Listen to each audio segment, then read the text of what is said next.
ঈদ উল ফিতরের দীর্ঘ ছুটিতে বাড়ি ফিরছে মানুষ।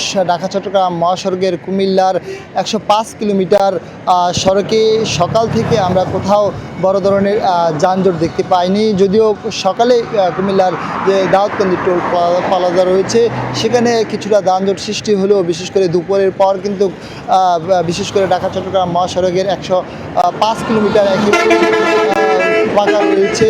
যদিও আমরা আজকে কথা বলেছি যাত্রীদের সাথে, তারা আমাদেরকে জানিয়েছেন বিশেষ করে ঢাকার অনেকগুলো কাউন্টারে অতিরিক্ত ভাড়া আদায় করার তারা অভিযোগ করেছেন। যদিও আমরা পরিবহন যে শ্রমিকরা তারা রয়েছে তাদের সাথে কথা বলেছি, তারা অভিযোগটি অস্বীকার করেছেন।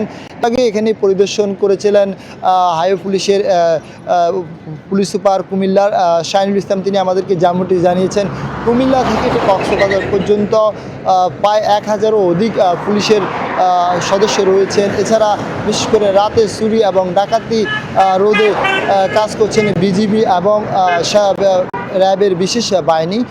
তবে কুমিল্লার যানজট এই নিরসন করতে মহাসড়কের বিশেষ করে ৪টি স্থান চিহ্নিত করেছিল highway police.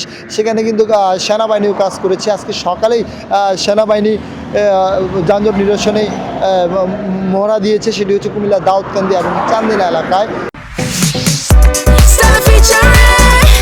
Next level, well done, side by side fridge.